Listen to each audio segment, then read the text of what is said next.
Welcome. It's Eric Arnold here in the Sports Barn, and it's Thursday, September 9th. I'm ripping this line off, but I'm at a loss for something better. This is a day that will live in infamy. And I don't mean to be down here, but I'm just a little sad. But here, let me tell you why. Oh, you're saying, what's this have to do with the NFL? Nothing. It has nothing to do with the NFL. We're in this video. We're going to tell you who's going to win the Cowboy Buccaneers game and cover. The Buccaneers are there. Now you can turn it off if you want. The Buccaneers will easily cover the 9. Don't worry. And then I'm going to give you my playoff teams and who's going to win the Super Bowl. But in case you've missed it, I think it's pretty well confirmed now that the Biden administration intends to mandate, by what authority, I guess simply the point of a gun, that they will force private employers of 100 employees or more to force their employees to get vaccinated. And you're saying, well, they've already done that, right? I mean, they're forcing the federal employees. No. I'm talking about private employers. Private employers. And you're saying, well, can they do that? And then I'm forced back to my answer that I've been giving for the last 10 years in my other job as it relates to the government. They can do anything. And you know, here we are. I don't want to jump off a bridge here. This is pretty new. This just came out today, and I don't know that it's totally official yet. You know, I think it was referred to by the press secretary, whatever her name is, that this is what they're looking at. So I don't know it's totally official yet. I guess the guts of the decision or whatever it's going to be that they're directing the Labor Department to promulgate. There's a bastard government rule. Anyone that ever says the word promulgate without the use of sarcasm, anger, or something like that, you know that you're talking to a bad person. Promulgate is a bad word, but I'm using it in the proper context of ridicule and scorn. So they're going to promulgate rules through the Labor Department that any private employer who has 100 or more employees must force their employees to be vaccinated. Now, what's the definition of vaccinated? Who knows? You know, the devil's in the details. I have 1 shot. Is that good enough? How about 2 shots? I have 2 shots. Is that good enough? Because now you guys are talking about we're going to need 3 shots, and then 4 shots, and then 10 shots. But that's all yet to be determined because these corporations haven't decided really if their shit works at all yet. And if it does, how often do we need to get reshot in order for it to be what they want? You know, it's like, well, wait a minute, what about me? Do I get a say in this? Do I have a seat at the table as far as my health, as far as what I want? Sit down, asshole. You get no say at all. It's like, okay. So that's what's going on here. Again,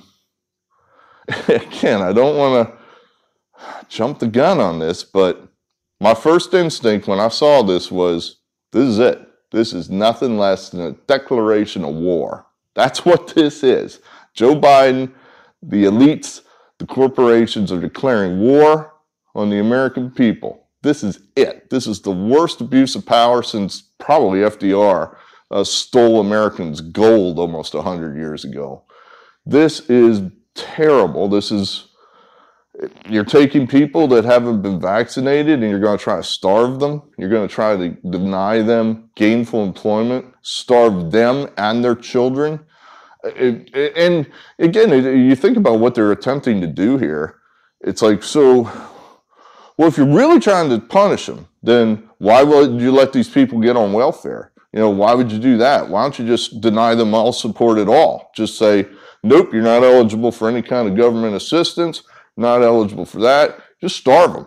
Go ahead. I mean, what's your line there? You know, we want to sort of starve them just so they lose 20 pounds and now they're hungry and they need to think about whether they want to take on the king or do we just want to get rid of them altogether? You know, so all the details are probably yet to be worked out. But you know, this is a declaration of war, so it's choosing time. I didn't think it would happen this quickly. I really didn't. I was surprised when I saw that today come across the wire. And I thought, oh wow, oh man, you know, because there's no constitutional basis for this whatsoever, but unfortunately, see previous statement, they can do anything. We're living in a post-constitutional era. What does that mean? That means that the Constitution doesn't exist. It's ignored. It's roundly ignored. It's ridiculed. It's laughed at.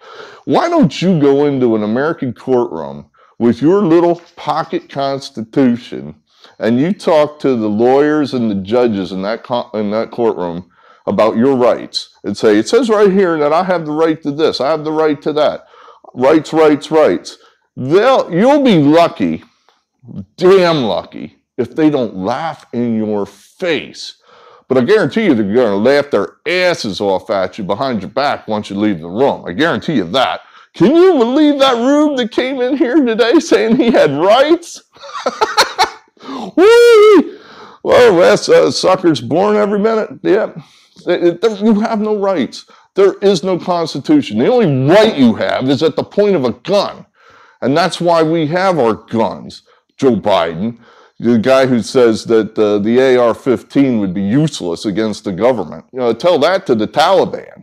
So that's why we still have our guns, and we're going to use them soon, because this is war. This is absolute war. I guess I'm over the, you know, don't jump off a bridge part here, but, you know, it'll get worse. This is just the tip of the iceberg here. So you need to think about that. Do you approve of this? Do you approve of the government forcing you to do whatever they say as far as your health goes? Because it doesn't stop here. It doesn't stop here with the 1 shot, now 2 shots, now 10 shots, now 30 shots, now 100 shots. It doesn't stop there. They're going to keep going. They'll outlaw smoking, drinking, even though they've done that already and it's failed. Whatever the hell they want. Whatever they want. Once we let them have access to our health decisions in respect to these vaccinations, we're giving them the whole game. Just here, okay, I'll do it, sure. If you're not going to let me have a job, I guess I don't have a choice. I need to feed my family. It's horrible. And if we, the people that are vaccinated, which is me, I'm vaccinated, I stand there and say, well, it doesn't really affect me. I'll just sit down and be quiet because maybe they'll just leave me alone. Please leave me alone, please. Well, then I'm as bad as the people that are forcing this on the unvaccinated. And those people are the worst of the worst. These are bad people, bad people. Oh my God. So there you have that. I'm going to rant about this more because, like I said, this is it. This is the time to stand on the roofs and ring the church bells. This is it. Okay, now you want to talk about the NFL. Okay, sure, let's talk about the NFL. Why not? We've had now it's time for the bread and circuses part of our program. The Buccaneers, look, I always like to play these champion teams on the first day out. It's a big party. There's no reason whatsoever that the Cowboys should cover this number. Missing probably one of their best, if not the best, offensive linemen due to this fucking virus. So he's off. He won't play. That hurts the Cowboys. They've got a stone-cold rookie, from what I read, Micah Parsons, and he might become a very good player. But this is his first game in the NFL, and he's at middle linebacker calling the defensive signals against Tom Brady, who's been in the league since they invented football. That's just a mismatch. Yeah, Mr. Parsons' head is just going to be spinning on a swivel. And he's not going to be able to, you know, you're going to have guys running wide open just because the Cowboys don't know what to do, basically. No, the Buccaneers, I think they're going to cover this number. I think they're going to win the Super Bowl, as you see by the slide there. You know, I think they're the best team. Yeah, I think there is a definite school of thought out there that, well, that was an old team and they just got lucky and they just kind of caught the Chiefs on an off game where they had just absorbed some big injuries that they couldn't overcome, and it was a fluke, but they really didn't have that good of a record in the regular season. I think they were like, what, 11-5?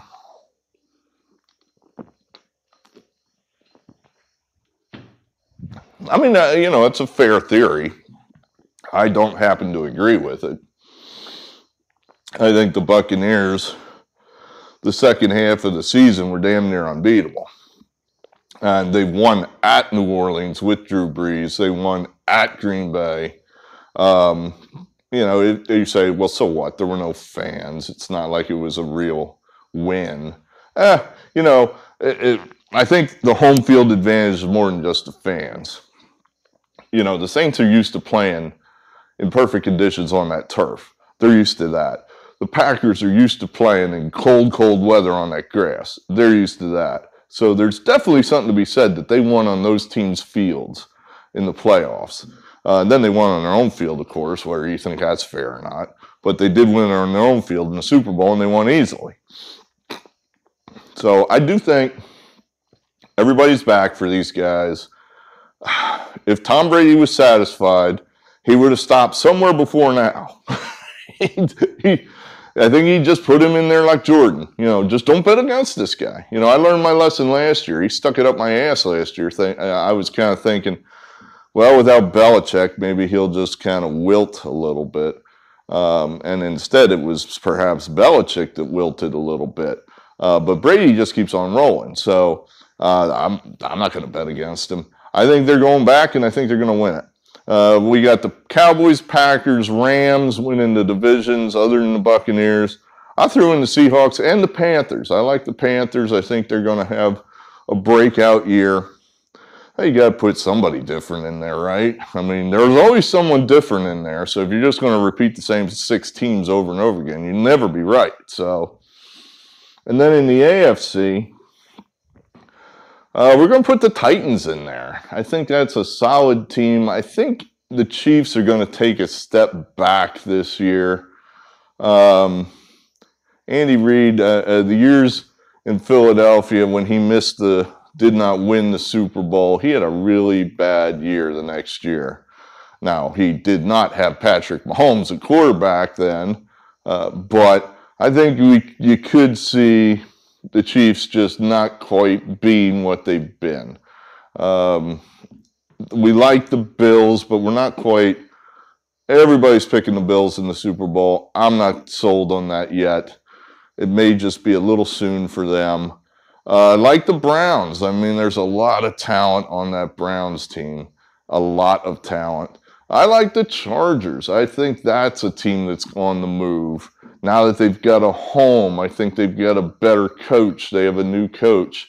You know, that's a team I probably like better in the latter part of the year than the early part of the year. But I think that's a team that's going to be a tough out after Halloween. And then I think the Patriots are going to bounce back. I think Belichick has his quarterback now, and he can go back to doing what he does.